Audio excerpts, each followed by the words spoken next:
जगन्नाथ जी अपने श्री मंदिर को छोड़कर चले गए थे। उनके रथ को गुंडीचा मंदिर ले जाया जा रहा था, लेकिन वे अपने मन को कैसे समझाते।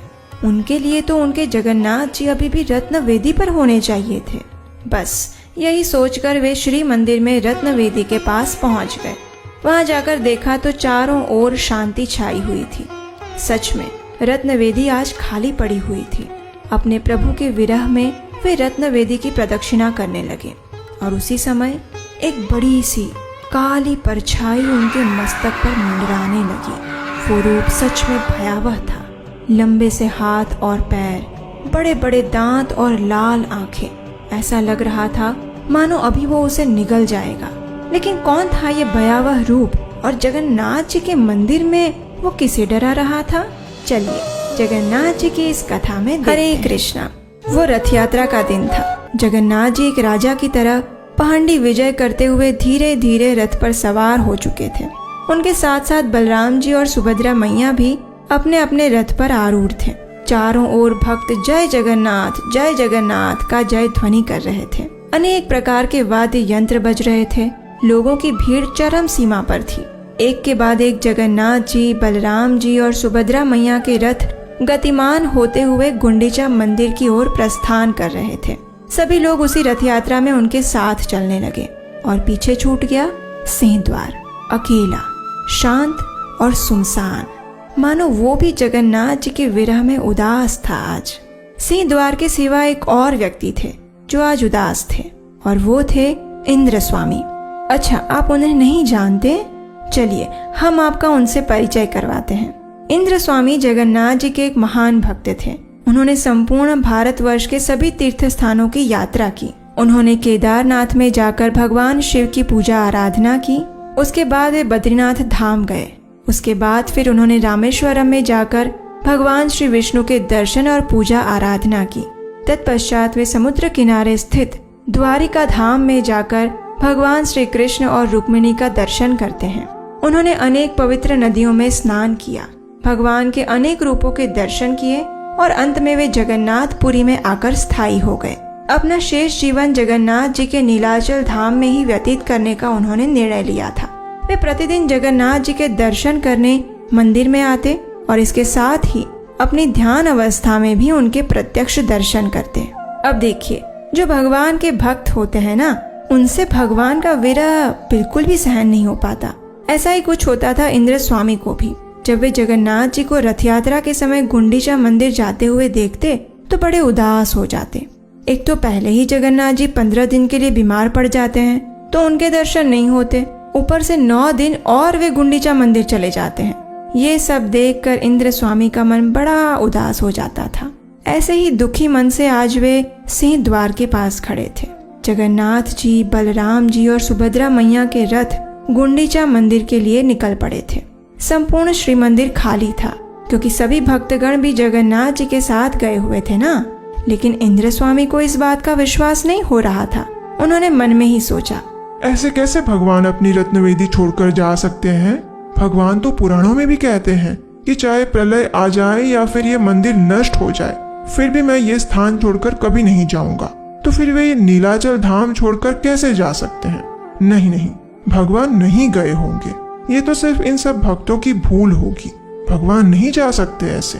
वास्तव में ये सब तो सिर्फ उनके विग्रह को उठाकर रथ में लेकर जा रहे हैं। बाकी सत्य तो यही है कि जगन्नाथ जी यहीं पर है, इसी रत्नवेदी पर। इस प्रकार सोचते हुए वे वापस अपने आश्रम में आ गए। आश्रम में आकर वे ध्यान मग्न हो गए और रत्नवेदी पर विराजमान जगन्नाथ जी के दर्शन करने का प्रयास करने लगे। अब देखिए, प्रतिदिन जब भी इंद्र स्वामी जगन्नाथ जी के दर्शन करने के लिए ध्यान अवस्था में बैठते तो उन्हें रत्नवेदी पर विराजमान जगन्नाथ जी, बलराम जी और सुभद्रा मैया के दर्शन होते थे। लेकिन आश्चर्य की बात ये हुई कि आज ध्यान अवस्था में भी उन्हें रत्नवेदी पर जगन्नाथ जी के दर्शन नहीं हो पाए। ये देखकर वे बड़े उदास हो गए और उसी क्षण सिंह द्वार से होते हुए मंदिर के अंदर चले गए। जब उन्होंने खाली रत्नवेदी को देखा तो फिर से उनका मन दुखी हो गया। जगन्नाथ जी को याद करते हुए वे रत्नवेदी की परिक्रमा करने लगे और उसी क्षण एक बड़ी सी काली परछाई उनके सिर पर मंडराने लगी। उसके लंबे काले हाथ और पैर थे। उसके बड़े बड़े नाखून और लाल आंखें अत्यंत भयावह थी। उसके सफेद बाल जमीन को छू रहे थे और जीवा कई गुनी लंबी थी। इस भयंकर स्वरूप को देखकर इंद्र स्वामी घबरा गए। आखिर उन्होंने जगन्नाथ जी को याद किया और हिम्मत एकत्रित करके उस काली विशालकाय परछाई को पूछा, कौन हो तुम? तुम्हें शर्म नहीं आती? ऐसे यहाँ जगन्नाथ जी के स्थान पर तुम उनके ही भक्त को ऐसे डरा रहे हो? चलो हटो हटो यहाँ से, मुझे भगवान की प्रदक्षिणा करने दो। इंद्र स्वामी की बात सुनकर वो काली परछाई वाला स्वरूप जोर जोर से हंसने लगा।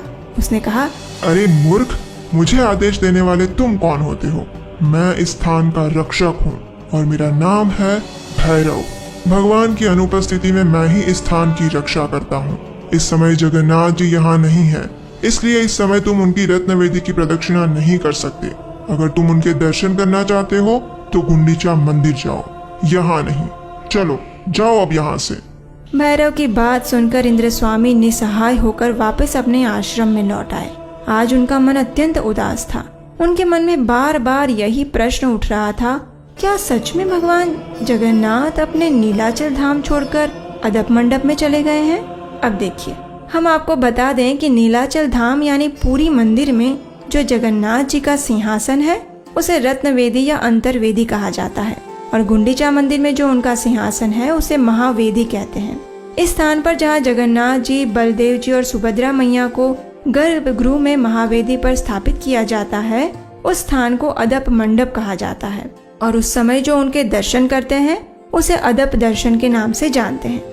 तो क्या सच में जगन्नाथ जी 9 दिन के लिए अपनी रत्नवेदी छोड़कर गुंडीचा मंदिर में ही होते हैं या फिर दोनों जगह पर रहते हैं?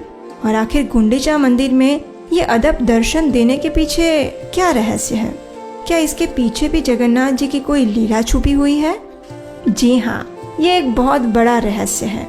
ऐसा रहस्य जो शायद आपने पहले कभी नहीं सुना होगा। अपने जन्म स्थान और रानी गुंडीचा के वचन को निभाना ये तो सिर्फ एक कारण है। उसके उपरांत एक और रहस्य है और उसे हम उजागर करेंगे इसी कथा की अगली कड़ी में। तो कैसे लगी आपको जगन्नाथ जी की ये कथा?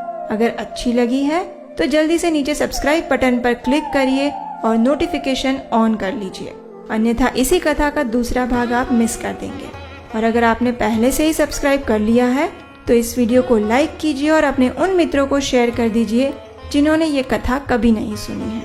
और हाँ, जाने से पहले नीचे कमेंट बॉक्स में हमें लिखकर जरूर बताइएगा कि क्या आपने इस कथा के विषय में पहले सुना था। तो चलिए, हम आपसे मिलते हैं इस कथा की अगली कड़ी में बहुत जल्द। तब तक के लिए भगवान जगन्नाथ जी के सुंदर मुख कमल को अपने मन और हृदय में धारण करके रखिए, क्योंकि वही हमारा एकमात्र आश्रय स्थान है और वही हमें इस भौतिक संसार से तारने वाला है। हरे कृष्णा।